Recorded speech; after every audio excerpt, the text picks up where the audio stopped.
और अन्न जो है ना, ये हमारे प्राणों को धारण करता है। अगर हम उस अन्न के प्रति एक दिन का सेक्रीफाइस करते हैं तो उसमें कौन सी बड़ी बात है। और भाई ऐसे सेक्रीफाइस यदि अगर रोज करो, सब जानते हैं एकादशी कैसी होती है, कूटू की पकौड़ी, कूटू की कचौड़ी, समा के चावल, मखाने की खीर। अगर व्यक्ति एकादशी वाला फलाहार नित्य करने लग जाए तो 7 दिन में 5 किलो वजन बढ़ जाए उसका। आप बाकी के दिन इतना नहीं पाते जितना एकादशी, और एकादशी के दिन तो कई लोगों को वैसे तो 3 बार पाएंगे, नाश्ता, भोजन, रात्रि भोजन। एकादशी के दिन 6 बार पाते हैं। बोले हमारा व्रत और है, बार बार कहते और है इस बात को, व्रत है आज हमारा। सब बातों की बात एकादशी करनी चाहिए। और उसके पीछे भाव क्या है, हम अपने प्रियतम के लिए, बस हमारा भक्ति में प्रेम बढ़े, हमारी प्रेम लक्षणा भक्ति बढ़े, हमको वो और प्रिय लगे, उसके लिए हम व्रत कर रहे हैं। अन्न जल का त्याग करके, फलाहारी होकर के व्रत कर रहे हैं। पर हम एक बात आपसे निवेदन करें, एकादशी में कुछ चीजें और मिलाइए। व्रत का मतलब क्या होता है, हमने एक पर्टिकुलर वस्तु का त्याग कर दिया। पर एक बात मेरे मन में कभी कभी आती है कि अन्न का त्याग करना कोई बहुत बड़ी बात नहीं है। आजकल के बच्चे सो करके उठते 12 बजे हैं और 12 बजे उठते हैं तो फिर भोजन पानी उनका ऐसे ही अस्त व्यस्त ही रहता है। आजकल के बच्चे एक समय ही भोजन कर लें वही बहुत है। तो भोजन का त्याग करना कोई बहुत बड़ी बात नहीं है। कई लोग बिना भोजन के भी निकल जाते हैं, बिना भोजन के भी रह लेते हैं। ये उस समय बड़ी बात थी जब और साधन नहीं थे, जब हमारे पास में टीवी नहीं था, हमारे पास में फोन नहीं था, इंटरनेट नहीं था, ये सारी आधुनिकताएं नहीं थी। तब मानव का एक ही काम था, काम करो भोजन पाओ, काम करो भोजन पाओ। भोजन ही सब कुछ होता था। उन कालों में उस भोजन को त्यागने के लिए व्रत की विधा बनाई गई। पर आज वास्तव में व्रत उस वस्तु का होना चाहिए जिसके बगैर आप एक क्षण नहीं रह सकते। उस वस्तु का व्रत होना चाहिए। तो कई बातें हैं। एकादशी में 2-3 चीजें जोड़िए। आप आज की तो निकल गई, अगली एकादशी आवे तो जैसे जो आपका अवगुण है, जैसे कई भाई लोगों को, कई लोगों के अंदर अवगुण आ जाता है, कुछ खान पान का अवगुण हो, स्वभाव व्यवहार का अवगुण हो। सब जानते हैं कि मेरे अंदर अवगुण क्या है। मुझे क्रोध बहुत आता है, मुझे इसके प्रति ईर्ष्या होती है, मुझे ऐसा लोभ होता है, मुझे इसके प्रति मोह है। ये जो आपकी दूषितताएं, उनका व्रत कीजिए। सावधानी से सुनो, सब लोग इधर देखो, कथा सुनो। अपनी दूषित वस्तु जिसके बगैर आप एक क्षण नहीं रहते, उसका त्याग कीजिए, तब व्रत माना जाएगा।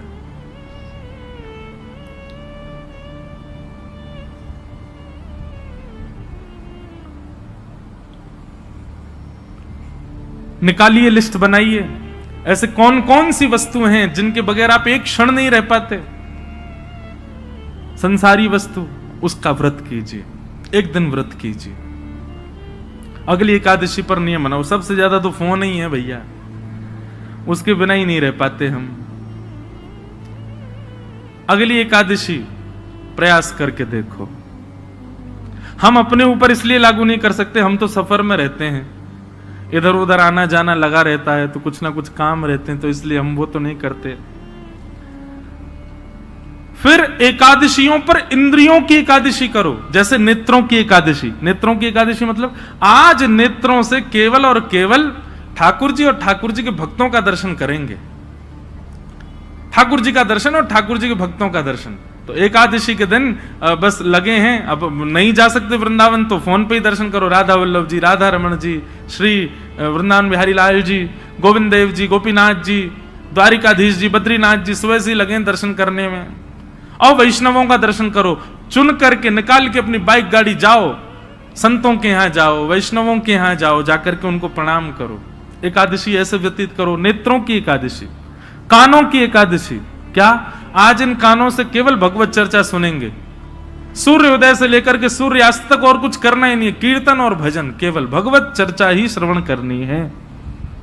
कानों की एकादशी, मुख की एकादशी दो प्रकार से हो सकती है, या तो मौन रहो या फिर केवल और केवल भगवान नाम ही कहो, और कुछ बोलना ही नहीं है, केवल भगवान नाम। मुख की एकादशी, हाथों की एकादशी कैसे निकालो, सवेरे ही निकल जाओ 6 बजे महाराज, मंदिर जो हैं आपके क्षेत्र में सबकी सफाई करना, सब जगह जाकर के स्वच्छता करना, सबके ठाकुरों की सेवा करना, हाथों से सेवा। पैरों की एकादशी, प्रदक्षिणा करो, परिक्रमा, गैया की परिक्रमा, माता पिता की परिक्रमा, मंदिरों की परिक्रमा।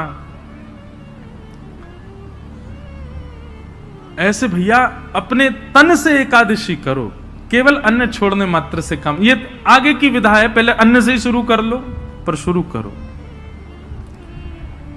ये 3 निष्ठाओं का यदि आपने पालन कर लिया तो दावे से कह रहे हैं अंतिम श्वास से पूर्व ही ठाकुर जी का निश्चित दर्शन होगा, निश्चित ठाकुर जी अनुग्रह करेंगे।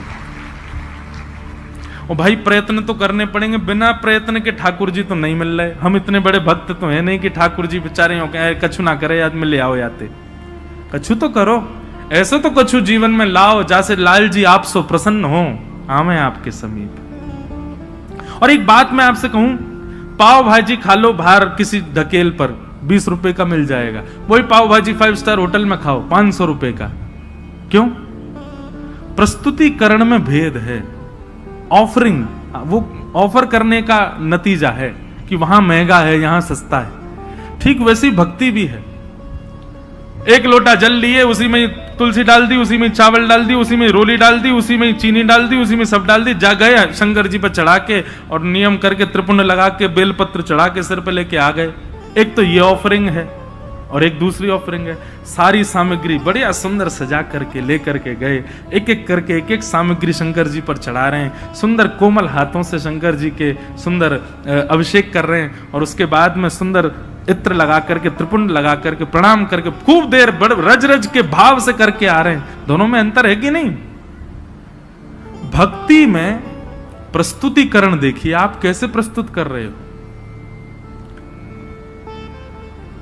केवल करना है ये नहीं, इससे बढ़िया तुम मत ही करो।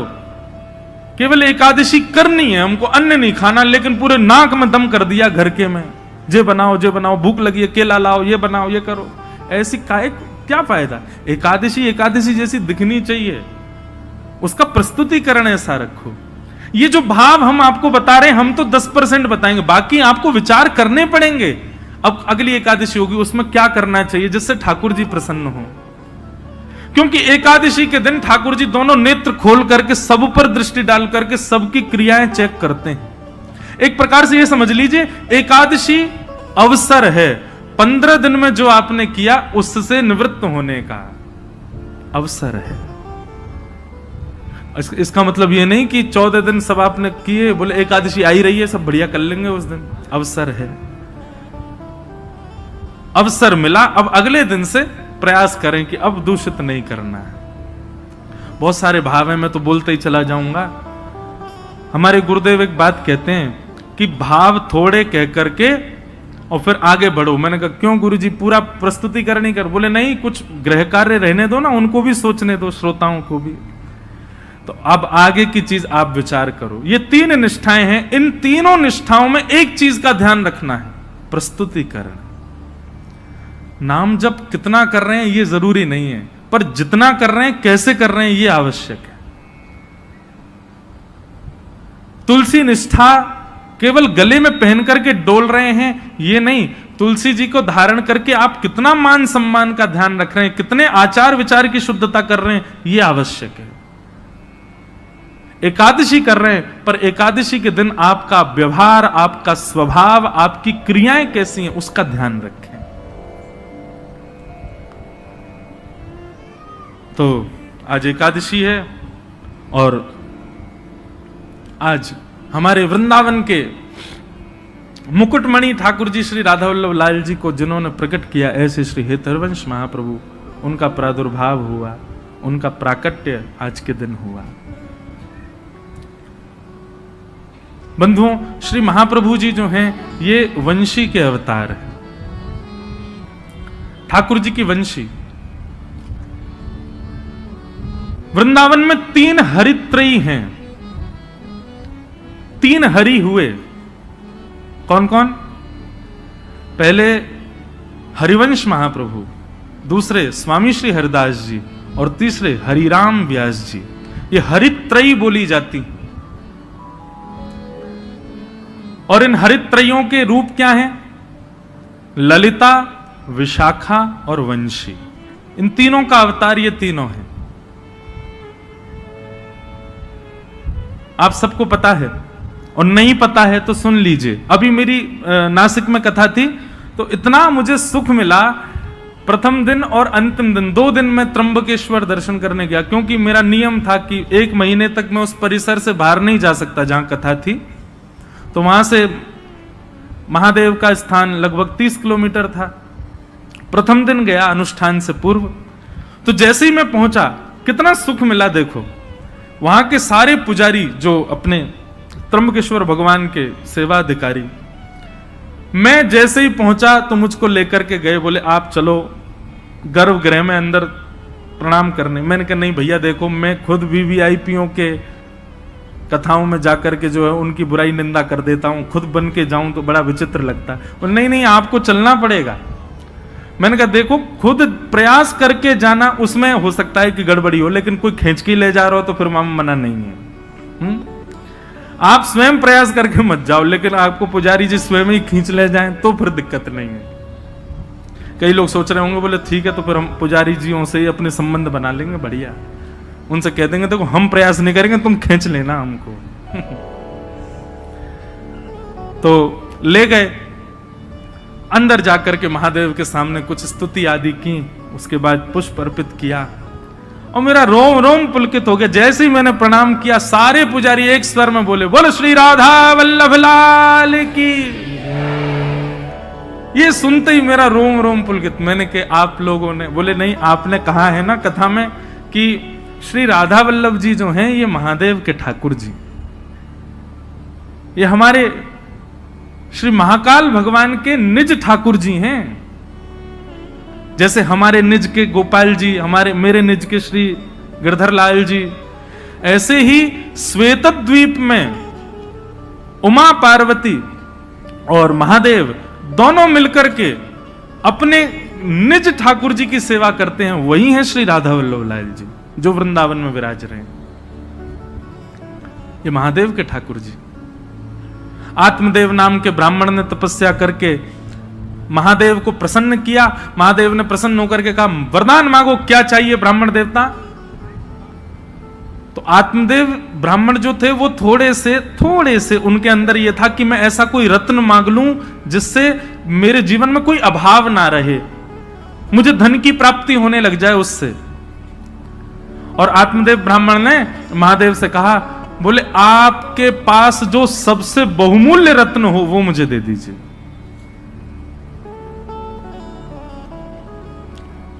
महादेव ने जैसे ही सुना नेत्र सजल हो गए। बोले तुम सब दुनिया मांग लो हमसे, लेकिन ऐसा मत कहो कि अपना बहुमूल्य रत्न दे दो, क्योंकि महादेव के बहुमूल्य रत्न तो श्री राधा वल्लभ जी हैं। महादेव ने जैसे मना किया, बोले रत्न मत मांगो, बाकी चाहे दुनिया की कोई वस्तु मांग लो। तो आत्मदेव ब्राह्मण को लगा रत्न बड़ा महंगा है तभी देने से मना कर रहे हैं। चरणों में गिर गया। बोले चाहिए तो वही रत्न चाहिए जिसके लिए आप मना कर रहे हो, नहीं तो कुछ नहीं चाहिए। तब महादेव भाव नेत्रों से अश्रुपात हो रहे हैं, श्वेत द्वीप गए और जाकर के अपने त्रिभंग लली श्री राधा वल्लभ लाल जी को कंठ से लगाया और एक वस्त्र में ठाकुर जी को पधरा करके आए और आकर के उस आत्मदेव ब्राह्मण को प्रदान कर दिए। महादेव अंतर ध्यान हो गए। उसने तो उत्सुकता से जैसे ही वस्त्र हटा के देखा तो श्री राधा वल्लभ लाल जी खड़े थे। बट दुखी हो गया बेचारा। बोले मैंने तो रत्न मांगा था जी, ऊपर से सेवा और दे गए मुझको, तो वैसे ही खर्चा पूरा नहीं हो रहा घर का, अब इनको भी पधराना पड़ेगा सब कुछ। उनकी सेवा होने लगी। महादेव को बड़ी चिंता, मेरे ठाकुर जी की सेवा में सुख होना चाहिए। तब भगवान की वंशी महादेव ने उनको आज्ञा की, बोले आप सदा उनके अधर पर विराजमान रहती हो, और वंशी के मन में भी ये भाव रहता है कि ठाकुर जी मेरे कोमल छिद्रों को दबा करके मानो मेरी सेवा करते हैं, ठाकुर जी मेरी सेवा करते हैं। इससे वंशी को कई बार मन में ऐसा भाव आता है कि नहीं नहीं नाथ, मैं आपकी सेवा करूं, आप क्यों मेरी सेवा करते हैं। तो वंशी बड़ी कभी कभी व्याकुल रहती है कि मैं ठाकुर जी की सेवा करना चाहती हूं, पर ठाकुर जी देखो होठों की तकिया पे सुला करके अपनी कोमल उंगलियों से मेरे चरण दबाते हैं। मुझे कभी कभी बड़ा श्रम होता है इस भाव से।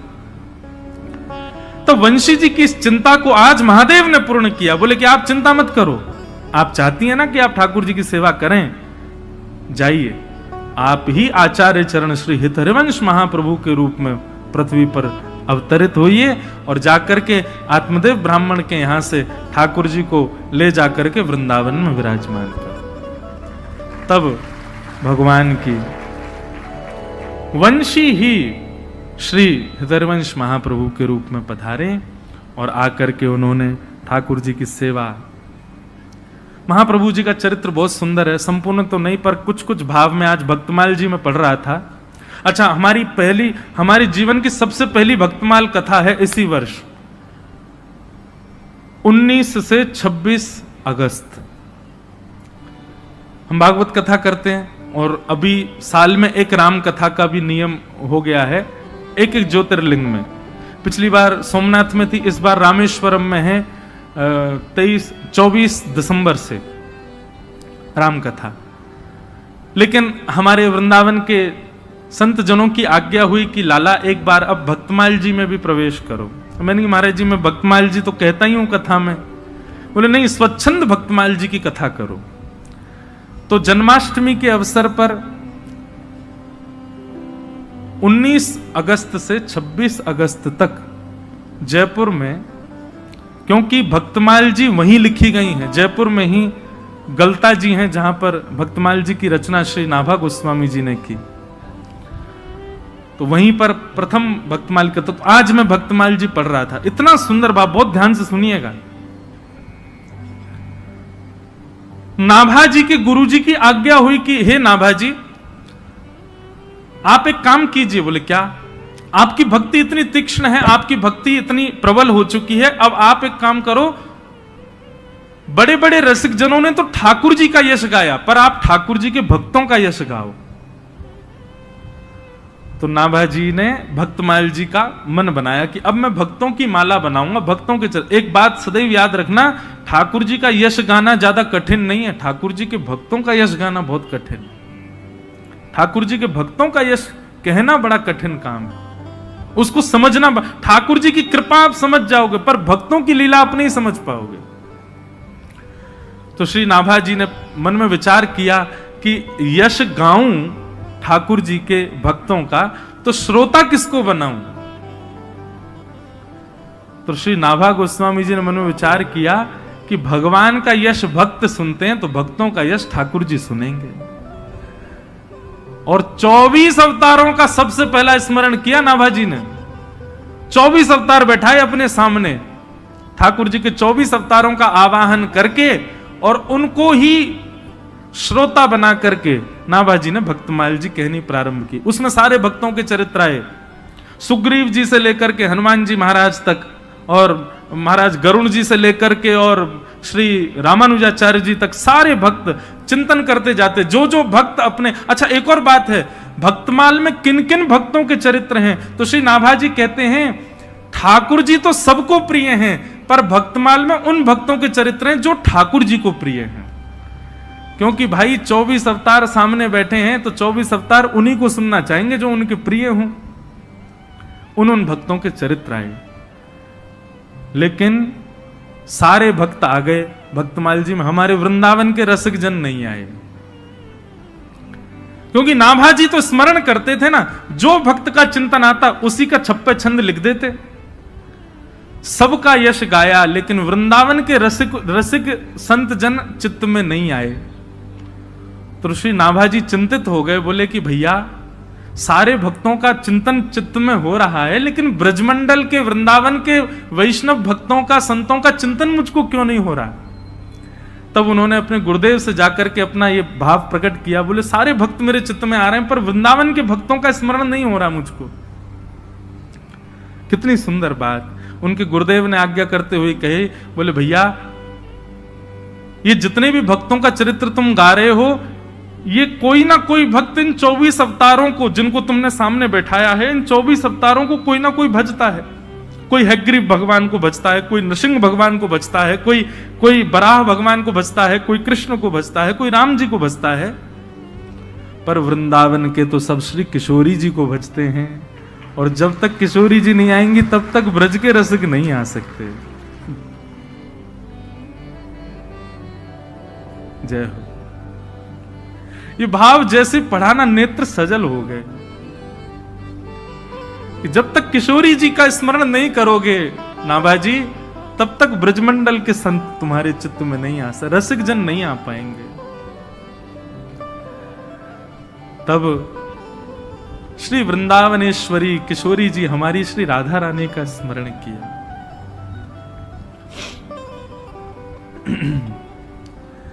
एक भाव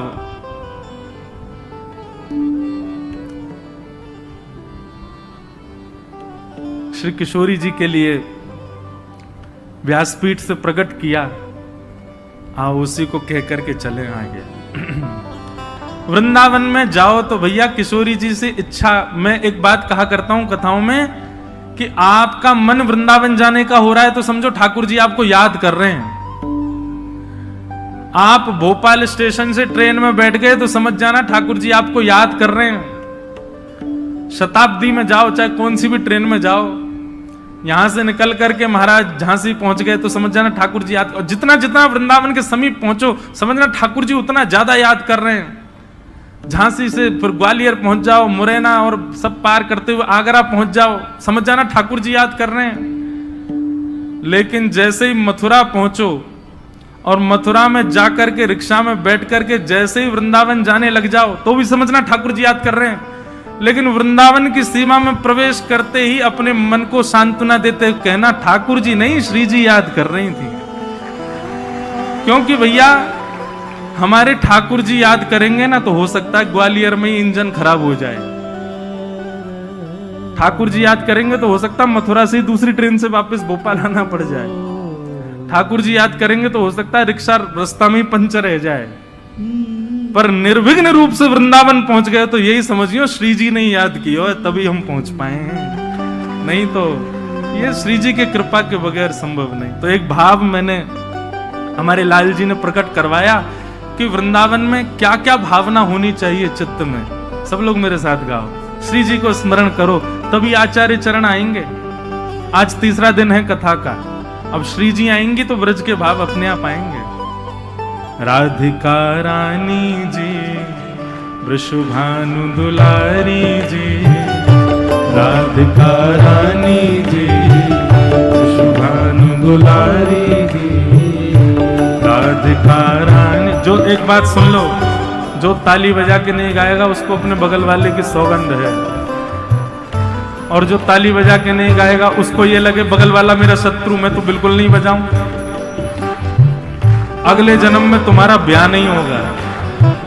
देखो खूब प्रेम से भाव से हमारी श्री जी को याद करो तो भैया निमग्न हो जाओ। भले ही नेत्र मत खोलो, नेत्र बंद करके वृंदावन का स्मरण करते हुए गाओ। ओ राधिका रानी जी, वृषभानु दुलारी जी, राधिका रानी जी, वृषभानु दुलारी जी। ओ सुन लो अरज हमारी हमारी, रहूं ब्रज रज को पास पास, रहूं ब्रज रज को पास, रहूं ब्रज रज को पास पास, रहूं ब्रज रज को।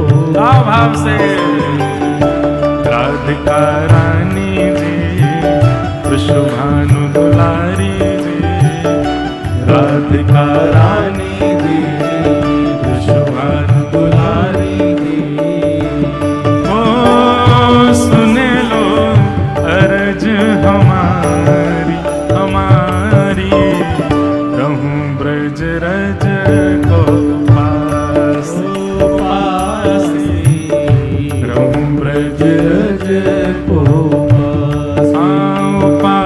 उपासिए रहूं ब्रज रज को उपासी रहूं ब्रज रज को। बोल राधा रानी की बरसाने वारी की।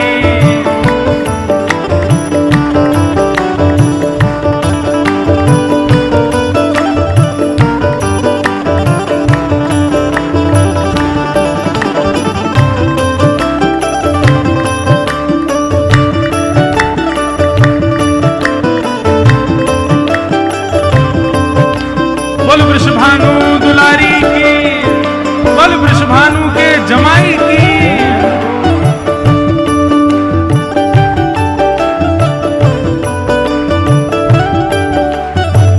देखो इस पद में 3 बातें हैं। वृंदावन की मंगला कैसी होनी चाहिए, वृंदावन का मध्य दोपहर कैसी होनी चाहिए और वृंदावन की शाम कैसी हो। तीनों बातें सुनो। मंगला उठ यमुना जी नाऊ, मंगला उठ यमुना जी नाऊ, ओ मंगला उठ यमुना जी नाऊ, मंगला उठ यमुना जी। फिर श्री राधा वल्लभ के दर्शन पाऊं, राधा वल्लभ के दर्शन पाऊं, प्यारे राधा वल्लभ के दर्शन पाऊं, राधा वल्लभ के दर्शन पाऊं। ओ कीरत सुत प्यारी जी वृषभानु दुलारी जी, कीरत सुत प्यारी जी वृषभानु दुलारी जी। ओ सुन लो अरज हमारी हमारी, रहूं ब्रज रज को उपासी, रहूं ब्रज रज को उपासी, रहूं ब्रज रज को उपासी, उपासी रहूं ब्रज रज। भाव भाव से जय हो। राधिका रानी जी वृषभानु दुलारी जी, राधिका रानी जी वृषभानु दुलारी जी। ओ सुन लो अरज हमारी हमारी, रहूं ब्रज रज को उपासी, उपासी रहूं ब्रज रज। बोल वृंदावन धाम की।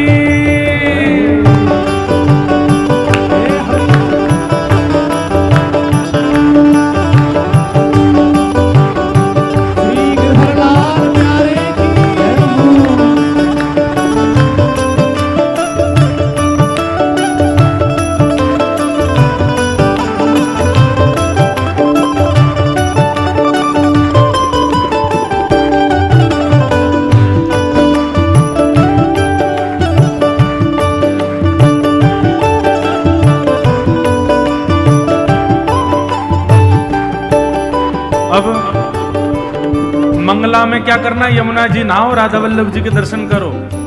अब आया राजभोग का समय, दोपहर के समय क्या करो, ब्रजवासिन के मधुकरी पाऊं, ब्रजवासिन के मधुकरी पाऊं। वृंदावन में कहीं बाहर भोजन नहीं करना है, जाओ किसी ब्रजवासी, अनजान ब्रजवासी, द्वार खटखटाओ, बैल बजाओ, वो निकल के आए तो उससे कहो आपके घर में जो कुछ बचा हो प्रसादी हमारे हाथ में दे, उसको पाओ। अरे भैया, जिन ब्रजवासी के घर में जबरदस्ती घुस घुस के ठाकुर जी भोजन करते हैं, हम तो मांग के पा सकते हैं ना, पाओ।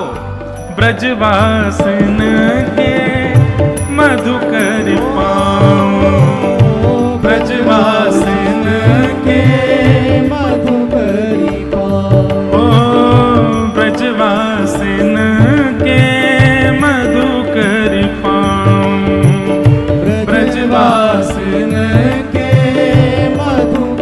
बाद श्री राधा रमण के दर्शन पाऊं, राधा रमण के दर्शन पाऊं, प्यारे राधा रमण की झांकी पाऊं, राधा रमण की झांकी पाऊं।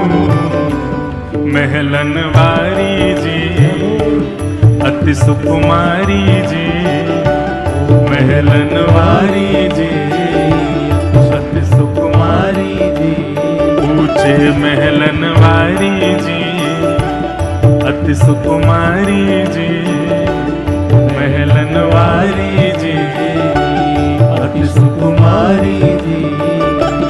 ओ सुन लो अरज हमारी हमारी, रहूं ब्रज रज को पासी पासी, रहूं ब्रज रज को पासी पासी, रहूं ब्रज रज को पासी पासी।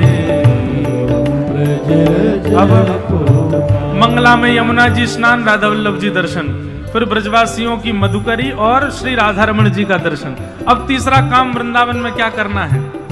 रसिक जनन की सेवा पाऊं, रसिक जनन की सेवा ओ रसिक जनन की सेवा पाऊं, रसिक जनन की सेवा।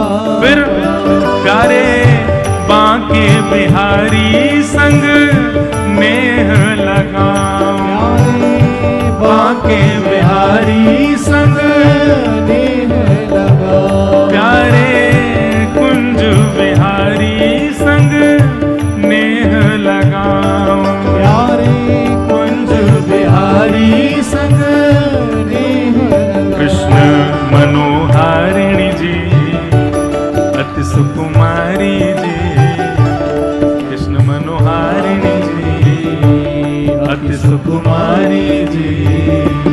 ओ सुन लो अरज हमारी हमारी, रहूं ब्रज रज को पासी पासी, रहूं ब्रज रज को पासी पासी, रहूं ब्रज रज को पासी पासी, ब्रज रज को भाव से राधिका रानी जी विश्वभानु दुलारी जी, राधिका रानी जी विश्वभानु दुलारी जी।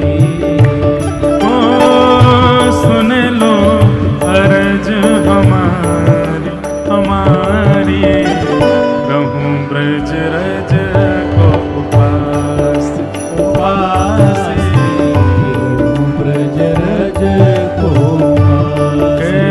पासी, रहूं ब्रज रज को पासी पासी, ब्रज रज को।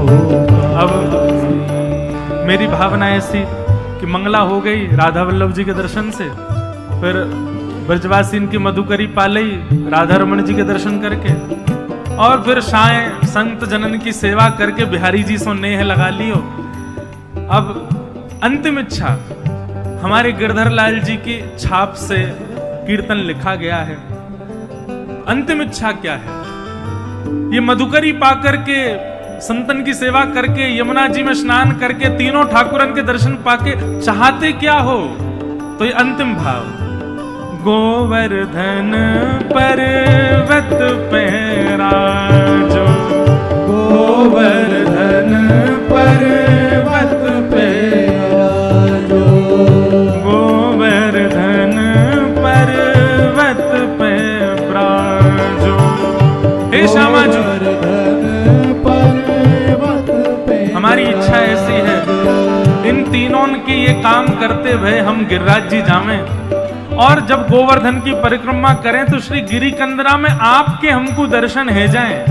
गोवर्धन पर्वत पे राजो और श्यामाजू आप अकेली मतइयो, तो हमारे नेक्स्ट से गिरधर लाल जी हैं, इनके संग पधारियों। गिरधर लाल संग दर्श करा दो, गिरधर लाल संग दर्श करा प्यारे गोवर्धन पर्वत पे राजो, गोवर्धन पर्वत पे प्यारे गिरधर लाल संग दर्श करा, गिरधर लाल संग दर्श करा। कृपा अभिलाषी जी अरज हमारी जी, कृपा अभिलाषी जी अर्ज हमारी जी, सुन लो अरज हमारी हमारी, रहूं ब्रज रज को पासी पासी रहूं ब्रज रज को पासी उपासी, रहूं ब्रज रज को पासी उपासी ब्रज जय हो। पासी। राधिका रानी जी वृषभानु दुलारी जी, राधिका रानी जी वृषभानु दुलारी जी, हाँ सुन लो अरज हमारी हमारी, रहूं ब्रज रज को पास ओ पासी ब्रज रज को पासी, हे उपासी, रहूं ब्रज रज को पास, आओ पासी रहूं ब्रज रज को पासी।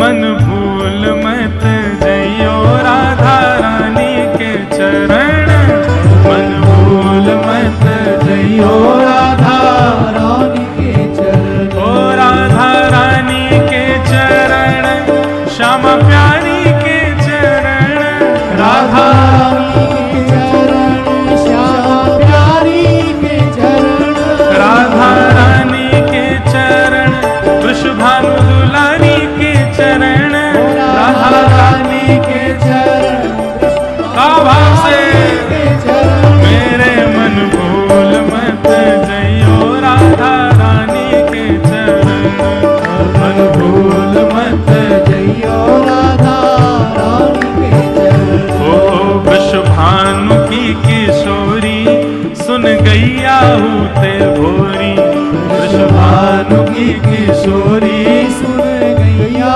होते भोरी, प्रीत जान के हूँ थोड़ी तोहे राखेगी शरण, प्रीत जान के हूँ थोड़ी तुम्हें राखेगी शरण, हाँ प्रीत जान के हूँ थोड़ी तोहे राखेगी शरण, प्रीत जान के हूँ थोड़ी तुम्हें राखेगी शरण। मेरे मन भूल मत जइयो राधा रानी के चरण, मन भूल मत जइयो राधा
बरसाने वारी की, बोल वृषभानु के जमाई की, जो ना बोले वामे दे,